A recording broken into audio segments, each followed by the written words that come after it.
Hi all, it's me 1-1. So a while back, I made this map called Boring Campaign Sewer Refuge. And it's a climb map, and let me show you how it works, because it's pretty cool.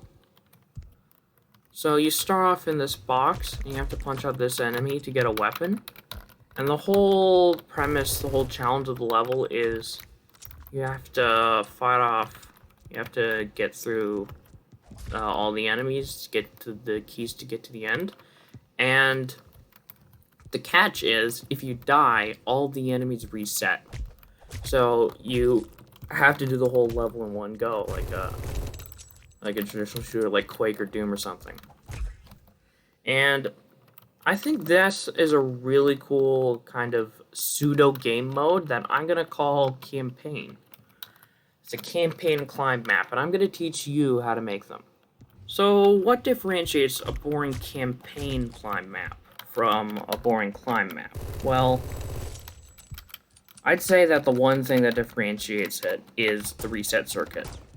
If it has a reset circuit, that makes it so that the entire map resets when the player dies, including enemies and buttons and everything else, then it's a campaign map. And normally, if this wasn't a campaign, then all these enemies that I'm killing, they would stay dead for subsequent attempts, which is not desirable, because that's not challenging. Boring campaign maps should probably be, shorter than regular climb maps, since you can't really get much checkpointing, and I think that campaign maps, ideally, should be the main obstacle is fighting enemies, not doing parkour. And the only thing that you need to do to make it into a campaign climb map is create the circuit, which, let's see if I can show it. Show logic 1. This is the circuit right here. And this whole thing, this is the heart and the soul of a boring campaign climb map, and I'm going to show you how to make it, and how to make your own boring campaign map. And, stay tuned. Let's pop open the hood. Let's see how this works. So let's say we have this really basic climb map, this really basic campaign map. And it's pretty simple. You start with the main room. This is the spawning room. You get an underwater pistol. Then you have to kill this cannibal with a regular pistol. Then you use that pistol to kill people with a power SMG. And then you get to the climb flag. But right now, if I tested this, then the world would not reset if I died. So let's fix that. You're gonna want to press F2 to enter logic mode, and then right-click, create an AND gate, and 2 command gates, and that's all you need for now. So first of all, connect, and remember, the order in which you click these in is important, because the connections don't go both ways, okay? That's different from that. So you're going to want to connect the USC spawn point, and by the way, make sure you only have one of these. Make sure that your climb map only has one spawn point for players. So you're going to take that spawn point, you're going to connect it to the AND gate, then you're going to connect the AND gate to the 2 command gates. Now, right-click on the first command gate and type in reset world. And then for the second one, set its command to decal clear. And now, this should be the circuit complete. Let's test it out. So, I'm gonna shoot out this fucking cannibal by dickhead. And I'm gonna let this purple kill me. Let's see what happens. Whole map has been reset. And hey, even like the blood and stuff is gone. So that's cool. So now why is that guy over there? Oh, I just died unironically. Okay.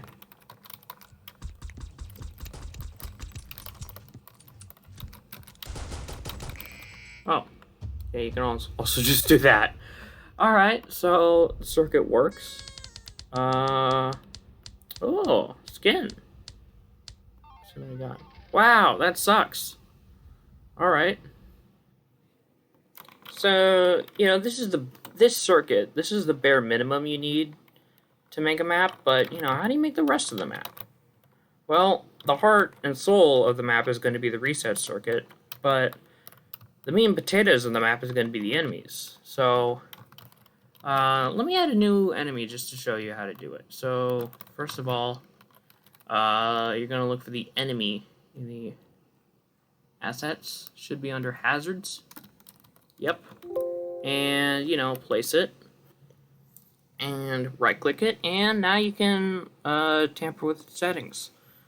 So, you're going to want to, first of all, select the enemy you want it to be. I think I'd recommend using mostly just the enemies from survival. And, okay, so probably don't put bosses in like, the first enemy you fight.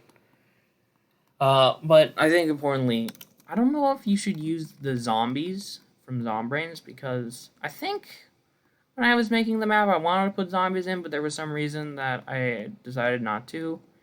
Definitely test that one yourself, but, you know, and also you can't give them guns, so that's less fun. So, you know, I'd probably stick to survival enemies for now. And then, you know, once you have a new enemy, let's try a sniper, then you're going to want to set their weapon something. I don't know, let's give this guy a taser. I think that'd be funny. And then you're going to want to set the enemy AI to defend. By the way, you can right-click to scroll backwards in these menus. And you're going to want to set the respawning to 0 seconds. And that disables the respawning. But that doesn't actually disable the respawning because, you know, you can still reset the reset circuit will still, you know, put it back after it's dead. But this just makes it so that it doesn't automatically respawn in the same attempt. The second thing you're going to want to do is give the player a weapon. And I guess there's a few ways to do that. There's a variety of ways. The most overkill one would be to give them like a whole ass weapon cabinet that lets them pick a loadout.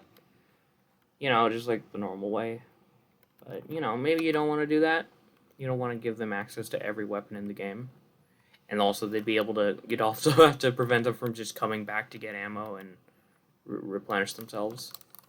So you're probably going to want to maybe give them a weapon printer with the weapon you want. And that can be pretty good. There's an alternative, though. There's the way I did it in the original map in Sewer Refuge. And that is, so you know the first guy you punch out, the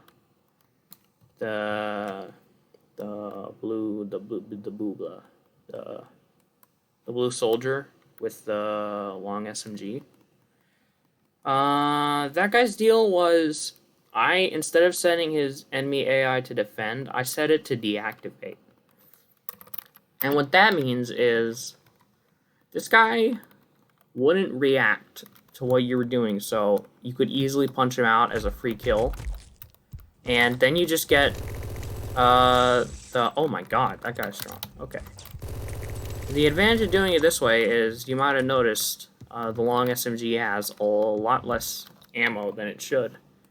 And let me show you let me show you exactly what happened. Let me show you compare and contrast. So, let's get the weapon printer in here. Let me move this door back so that the other enemies don't bother me. And set this to also a long SMG. And I will show you the difference. So this long SMG, that's 165 bullets in the reserve. Oh god, they're bothering me. This is 138. So, you know, it's less. And, you know, sometimes you want to give the player less ammo. Oh, it's a little bit random. But, you know, it's just a starting, if you want them to have a starting weapon. That's a good way to do it. It'll have less ammo, and also I think just punching a guy out is a really cool way to start off a campaign map. Now you may have noticed all of these guys, despite being set to defend, they're going all over the damn place. And well, that's the next thing I'm going to talk about is how do I make them actually stay put. I'll tell you the reason why they're not staying put. It's something you should do for every map, actually. So the reason these enemies aren't staying put is because there's no waypointing.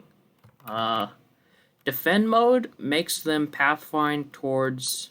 They use the pathfinding system to get as close to their original spawn point as possible.